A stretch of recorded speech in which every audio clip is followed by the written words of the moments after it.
Chaque semaine, je vais vous dévoiler tous les secrets de notre alimentation quotidienne. De l'élevage à la culture, en passant par la fabrication, vous saurez tout de vos aliments préférés. Bonjour à tous. Elle porte parfois des noms dignes d'une héroïne de roman d'aventure comme Belle Épine du Mas, Satin Vert ou encore Or d'automne. Mais vous la connaissez certainement mieux sous le nom de Comice, Williams ou encore Conférence.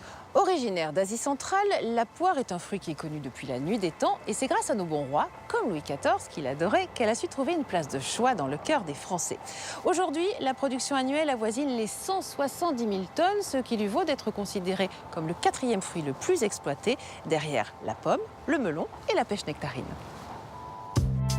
Et pour comprendre le chemin que parcourt la poire, c'est en Picardie que nous commencerons notre découverte de la filière avec Guillaume Seguin. Il nous expliquera toute la technicité de son métier de producteur de poire. Puis nous nous rendrons en Pays de la Loire où Guillaume Floch nous présentera ses vergers et leurs particularités. C'est toujours en Pays de la Loire que nous retrouverons Quentin Sochelot. Dans sa station de conditionnement, il réceptionne, lave, calibre, conditionne et expédie les poires vers les plateformes de distributeurs et les marchés de gros. C'est sur le plus grand marché de produits frais au monde, Rungis, que Dominique Monloup, grossiste spécialisé en poires et en pommes, nous expliquera comment il réussit chaque jour le pari d'approvisionner en produits frais ses clients. Nous rencontrerons ensuite Denis Antoniose, grossiste à service complet, qui apporte un service complémentaire à ce maillon de la filière. Ensuite, nous découvrirons le métier méconnu de Pierre-Yves Antoire, agréeur. C'est sur une des plateformes d'une grande enseigne que nous apprendrons toutes les ficelles du métier. La poire achève son parcours sur les étals de Christian Esther en Seine-et-Marne. Il nous expliquera en quoi consiste son métier de chef de rayon fruits et légumes d'un hypermarché. Notre voyage se terminera dans le 16e arrondissement de Paris, chez Atef Barbouche, qui nous présentera le métier de primeur et nous conseillera dans l'achat de nos poires. Alors comment cultive-t-on la poire et quel est le chemin qu'elle parcourt avant de vous régaler? C'est ce qu'on va découvrir tout de suite. Les producteurs de poires doivent posséder un véritable savoir-faire transmis de génération en génération pour maîtriser la culture techniquement très pointue du poirier. Obtenir une poire de qualité demande un investissement de tous les instants. Allons tout de suite rencontrer Guillaume Seguin sur son domaine arboricole en Picardie. Il y cultive notamment 15 hectares de poiriers qui produisent chaque année entre 600 et 800 tonnes de poires. Conférence, Concorde, Comice, mais aussi la toute nouvelle Angélis. Bonjour Guillaume, comment faites-vous pour avoir un aussi beau verger? Pour avoir un beau verger de poiriers, il faut bien choisir sa parcelle, son sol. C'est-à-dire qu'un sol qui soit pas trop calcaire, assez profond. Le poirier a des racines qui descendent profondément. Il faut que ce soit une parcelle qui ne soit pas susceptible de geler au printemps, donc plutôt sur les hauteurs. Et aussi, quand on est sur les hauteurs, on aura un meilleur ensoleillement. Une fois qu'on a choisi sa parcelle, après, on choisit ses variétés adaptées à la région ici. Et le porte-greffe. Alors, ce qu'on appelle le porte-greffe, c'est l'arbre qui va supporter la variété qu'on a choisie. Et après, donc, on va planter à la main, en rangée. J'ai des poiriers qui ont 60 ans, qui produisent encore de la poire. Donc le tout, c'est d'avoir un bon squelette qui puisse porter des fruits. Donc on va faire une taille ce qu'on appelle une taille de formation, c'est-à-dire qu'on va faire en sorte que l'arbre puisse monter, grandir à une certaine hauteur, pas trop non plus, parce qu'après, ça va être compliqué pour le travailler. Et faire en sorte qu'il y ait des branches qui sortent sur le côté, ces branches qui vont porter les fruits que vous voyez. Et donc après, on a une taille, ce qu'on appelle la taille d'entretien. Donc tous les ans, on va éliminer les branches dont on n'a pas besoin, celles qui sont trop, par exemple, vers l'intérieur de l'arbre, qui bénéficieront moins de la lumière, et choisir les boutons. C'est ce qu'on voit là, qui va donner un ou plusieurs fruits l'an prochain. Donc on va faire en sorte que ces boutons soient les plus gros. Par exemple, là, on va arrêter la branche ici, on va la couper là, pour que ce bouton-là puisse bénéficier au maximum de la lumière et de la sève. Pour qu'un poirier puisse commencer à donner des fruits, il faut 3 ans. Mais on va dire qu'un poirier adulte atteint sa maturité à partir d'une dizaine d'années, quoi. Guillaume, vous êtes en pleine période de cueillette. Comment ça se passe? Et alors la cueillette, c'est déjà l'aboutissement de tout un travail. Donc, avant de cueillir, donc, on vérifie l'évolution de la maturité. On fait des tests, c'est-à-dire on mesure la fermeté, le taux de sucre. On a des critères, des abacs. On vérifie que, et une fois qu'on a atteint ces critères-là, donc on déclenche la cueillette. Donc la cueillette est uniquement manuelle, hein, donc c'est les personnes qui cueillent à la main, qui mettent dans des paniers, et ces paniers après sont vidés dans des grandes caisses en bois ou en plastique qu'on appelle palox, hein. Et donc chaque palox est répertorié, identifié. Chaque cueilleur a aussi un bon, donc il y a une traçabilité totale qui se fait à travers la cueillette et qui permet par la suite d'identifier un lot de la production jusqu'au consommateur. Alors toute l'attention qui est portée aussi à la cueillette, c'est d'éviter de choquer le fruit. Donc c'est pour ça qu'on l'accueille dans des paniers qui se vident et on définit des critères justement de qualité de manière à ce que la poire ne soit pas choquée déjà lors de la cueillette. Vous les chouchoutez vraiment, vos poires. Et en fait, le maître mot, c'est la protection des fruits, hein, et en même temps de protéger autant que faire se peut l'environnement. Donc la protection des fruits, c'est contre les aléas climatiques, hein, par exemple la grêle, hein, c'est pour ça qu'on a installé des filets qui évitent que la grêle vienne altérer les fruits. C'est aussi éviter la sécheresse, c'est pour ça qu'on a installé un système d'irrigation au goutte à goutte qui économise quand même l'eau et qui met vraiment l'eau à l'endroit où il faut, hein, plutôt que d'arroser l'ensemble du verger. C'est aussi la protection contre les agresseurs, donc ça peut être des maladies, hein, des champignons, ça peut être des insectes qui viennent pondre sur les fruits et provoquer des blessures. Alors pour ça, on utilise des méthodes qu'on appelle alternatives, c'est-à-dire on essaye d'utiliser le moins possible de produits phytosanitaires, mais d'utiliser des méthodes dites biologiques. Donc on installe déjà en premier des pièges dans les vergers pour mesurer le risque, hein. Donc ces pièges attirent des insectes qui viennent altérer les fruits et permettent de déterminer s'il y a un risque.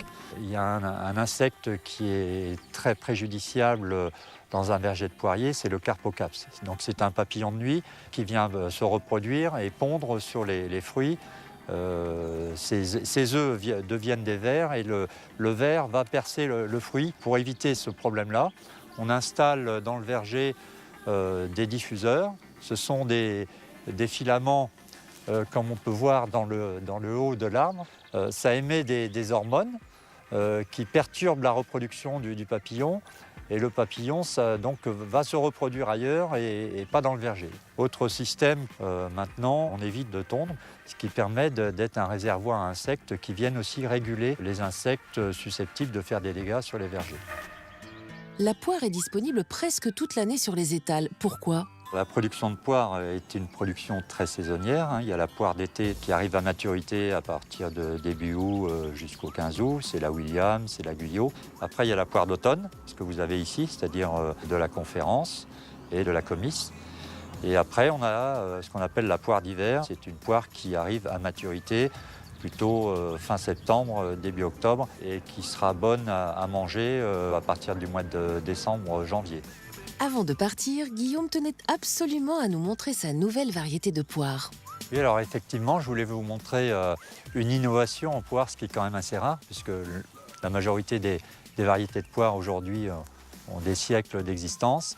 Donc une nouvelle variété qui s'appelle Angélis, hein, qui a été créée dans la région d'Angers, d'où son nom, et qui présente la particularité d'être une poire d'hiver, c'est-à-dire de fin de saison, vraiment, même après la comice, hein, du mois de janvier au mois d'avril, et qui se conserve très bien. Merci Guillaume pour toutes ces informations très intéressantes. Maintenant, nous nous rendons sur une autre exploitation, au verger de la Blotière, en Pays de la Loire. Ici, 35 hectares sont consacrés à la culture de poire. C'est un autre Guillaume Floch, qui va nous présenter une nouvelle variété, cette fois-ci originaire de Hollande. Bonjour Guillaume, qu'a-t-elle de si particulier cette nouvelle poire ? La Sweet Sensation est une nouvelle variété de poire qui est spécifique de par sa couleur, une couleur rouge, rose, rouge vin, rouge-violet on va dire, une forme qui s'apparente un petit peu à la comice et dont la caractéristique, au-delà de la couleur, est son goût qui est très sucré. Un autre avantage, c'est un produit qui se conserve assez bien chez le consommateur avant dégustation. On a hâte de la goûter. Nous sommes maintenant sur une belle petite prairie bien fleurie. Pourquoi nous amener ici, Guillaume? J'ai tenu à vous amener ici pour vous montrer quels sont au quotidien nos engagements et nos pratiques environnementales. Donc, nous sommes ici effectivement juste à côté de ce qu'on appelle une jachère apicole. Les fleurs vont nous permettre naturellement de favoriser l'installation des insectes pollinisateurs, c'est-à-dire les bourdons et les abeilles. Effectivement, on pratique une pollinisation assistée, on amène des ruches dans le verger, mais le fait d'avoir un environnement favorable pour ces insectes leur permet une bonne installation et une bonne efficacité dans le verger pour la suite du processus. Donc derrière cette jachère apicole, nous avons une haie que l'on appelle une haie entomophone. Elle est composée de différentes essences et elle permet, de par cette composition justement, de protéger l'ensemble du verger de poire.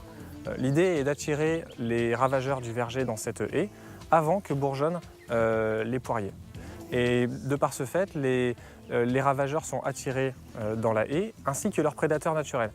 L'exemple le plus parlant est le puceron qui va être d'abord attiré dans la haie, puis les coccinelles qui vont venir manger les pucerons. Et les coccinelles seront donc installées tout en périphérie du verger de poire pour justement protéger les éventuelles attaques de pucerons sur le verger. En complément de ces dispositifs donc de jachère apicole et de haies entomophones, le verger de la Blottière a installé depuis maintenant plus de 10 ans des nids à mésanges dans tout son verger. L'idée étant de pouvoir lutter contre le carpocaps, qui est plus communément appelé le ver de la pomme. En favorisant l'installation de la mésange va se nourrir des larves de carpocaps qui sont dans le verger avant que le ver puisse commencer à ronger le fruit. Et grâce à ce dispositif naturel de prédation du ver de la pomme par la mésange installée dans nos vergers, nous avons pu complètement supprimer le traitement contre le carpocaps, qui était un traitement phytosanitaire. Ce sont des solutions qui demandent un temps d'observation extrêmement important, un temps de recherche aussi. Les haies entomophones, c'est typiquement le dispositif qui a nécessité de la recherche en extérieur. Donc ce sont des dispositifs qui ne sont pas coûteux, mais qui par contre demandent un temps d'investissement relativement important et de la volonté aussi derrière. La nature fait vraiment bien les choses. Une fois que la poire quitte le verger, nous la retrouvons dans des stations de conditionnement et d'expédition. Elles y sont lavées, triées et calibrées avant de subir une période de froid nécessaire à la plupart des variétés de poires pour pouvoir mûrir. Elles sont donc cueillies vertes, mais à un stade de maturité soigneusement défini puis stockées en chambre froide. C'est ce que nous allons découvrir avec Quentin. Bonjour Quentin, pouvez-vous nous expliquer ce que nous faisons ici? Donc ici, on est dans l'atelier de calibrage de poires. Donc l'objectif de cet atelier, c'est de pouvoir calibrer les fruits suivant plusieurs critères, comme le diamètre, la couleur et le poids. Donc dans le processus de calibrage, on a plusieurs étapes. Donc on a déjà l'immersion des palox qui sont stockés dans les frigos, qui sont immergés dans l'eau dans un système de convoyage pour éviter les chocs entre les fruits. Ensuite, ils sont rincés à l'eau claire et séchés pour ensuite passer sur la calibreuse, donc la machine qui fait toute l'étape principale de cet atelier. Et ensuite, par calibre, on va avoir un regroupement pour sortir des fruits homogènes pour les emballer dans le bon conditionnement.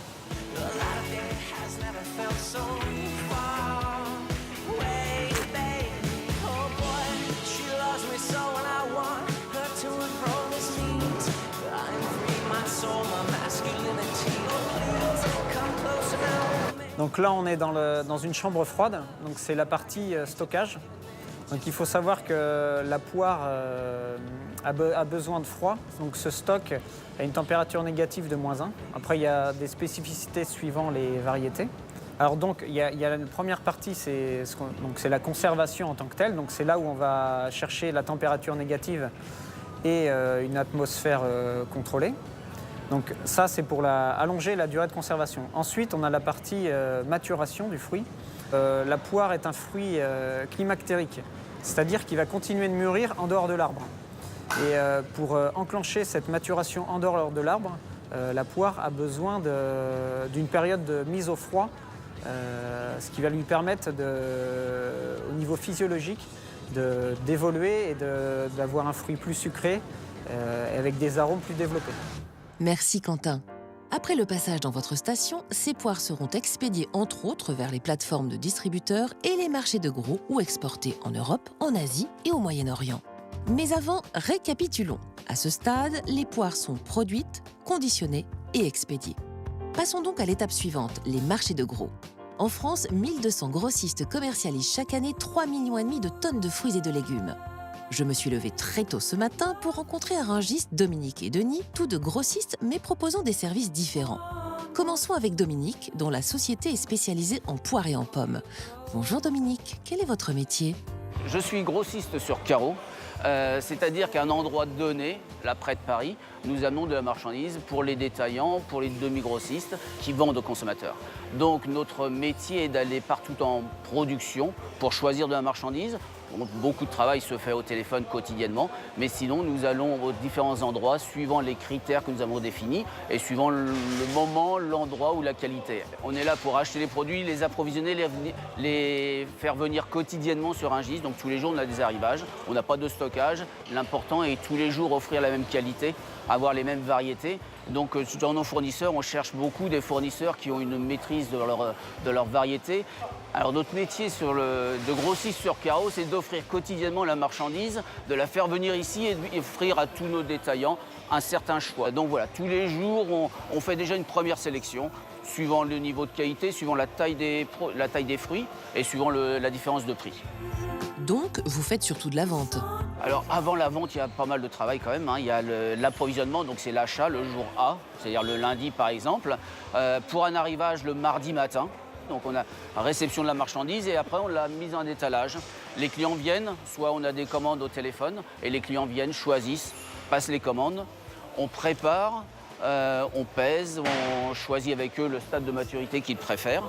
Et puis après, c'est en général, pour chez nous, c'est 90% de détaillants qui enlèvent leurs marchandises.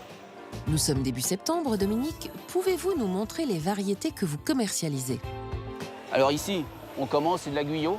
Ça, c'est une poire qui est très précoce, qui vient en été, au mois de juillet, au mois d'août, et qui est surtout de Provence. On continue donc ici William. William, pareil, de la même région. Ça, c'est de la William qui a été cueillie il y a 15 jours, un mois. C'est de la poire de Provence. On verra de la William qui vient d'autres régions, vous verrez la différence. D'ailleurs, on peut la garder. Je vais vous montrer la différence avec une autre région. Pour comparer, donc ça, c'est de la William d'Orléans. Et pour vous situer la différence, vous voyez, il y en a une qui est un peu plus grise que l'autre. Tout dépend du terroir. Le métier d'un grossiste spécialiste, c'est d'amener à un moment précis plusieurs choix à un détaillant. On va continuer donc la tournée. Devant vous, ici, vous avez de la William rouge aussi. Ici, vous avez la Louise Bonne qui vient des Alpes. Donc ici, vous l'avez en vrac.